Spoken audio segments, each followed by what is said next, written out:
question is, how do you get from cybernetics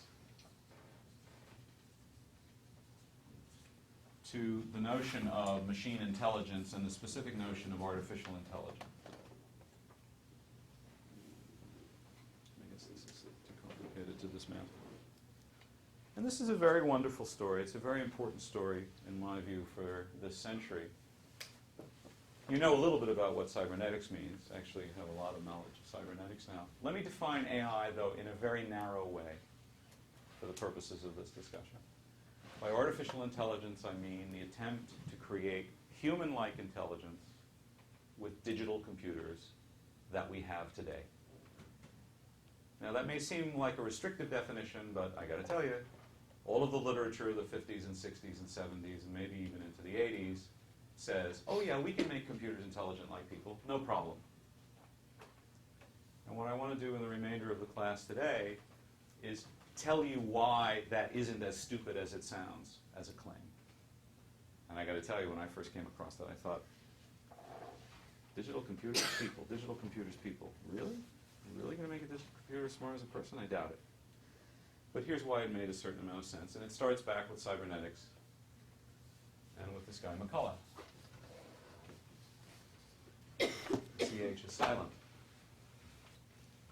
So Warren McCulloch and Walter Pitts are there, and they're saying, you know, gee, we got this thing called the brain, and it's got these nerve cells in it, and there's something going on with this electrical activity.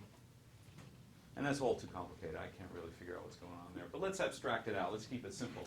Let's imagine that there's a neuron which has a threshold, and it's got just a couple of connections. I mean, real neurons have thousands of connections coming into them in the brain, right?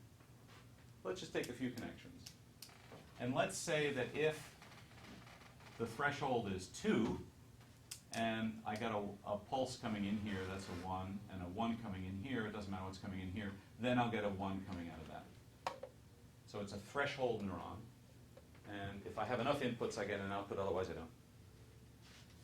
And they said, you know, neurons are really much hairier than that, but this is interesting. Let's think about this in the abstract, and let's see where we go. So let's take these things, and let's plug them together into neural nets, and let's figure out that for a given input, what kind of output, what kind of processing this thing will do. Great question.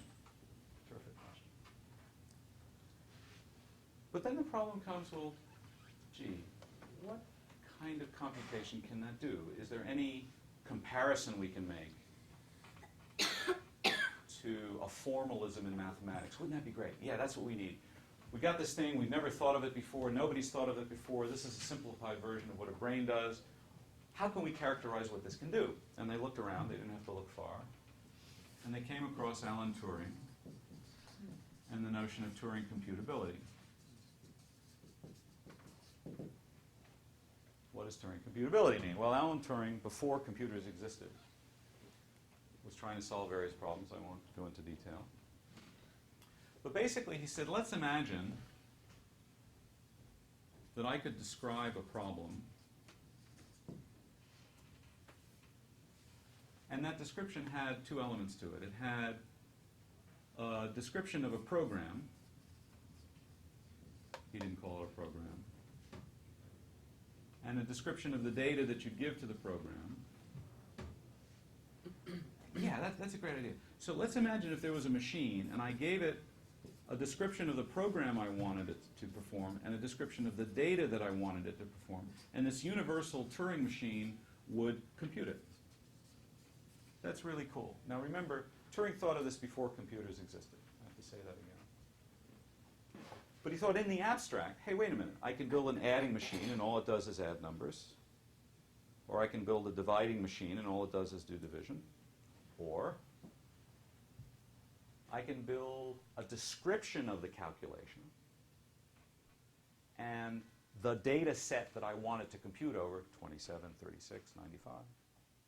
And I feed this description of the machine that I want to have built, but I haven't built, and a description of the data that I want it to compute, and I give it to this universal machine, and the universal machine says, if I were this specific machine, what I would do now with these two numbers is I would add them, and here's the answer.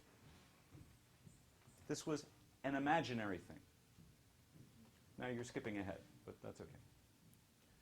So what McCulloch and Pitts did in the 40s was they looked around, and there was this thing called Turing computability, which had this amazing feature, which was that anything you could describe as data and program could be computed by this universal machine. And what McCulloch and Pitts did was they showed that the universal Turing machine and their threshold neurons were completely equivalent in what they could compute. So anything that a Turing machine could compute, their neural nets could compute, and vice versa. Now, how they did this was magic. It was mathematics. You don't care. But believe that any really smart guy who is a mathematician who looks at this stuff would say, yes, I believe you. You have proven that your threshold neurons and Turing computability were completely equivalent. Okay so far? Wonderful. Now here's where we get into trouble. Other people come along and they say, well, wait a minute. Hold it a second. This digital computer sitting in front of me,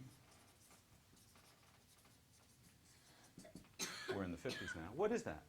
It's a general purpose machine that takes the data, 27, 39, 86, and a description of the process I want it to execute, program, software. And with this magic universal machine, this general computer, it takes data in a program and it computes whatever I want it to compute. So, okay, so if a digital computer is a universal Turing machine, and a universal Turing machine can compute everything that neurons can compute, and back here neurons, threshold neurons, the specific model. Threshold neurons are what brains have.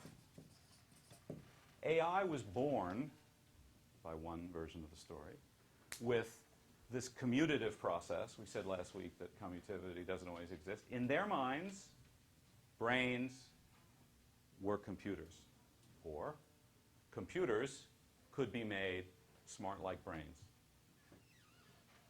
Now, in retrospect, it's kind of easy to look at this and to see where they got to.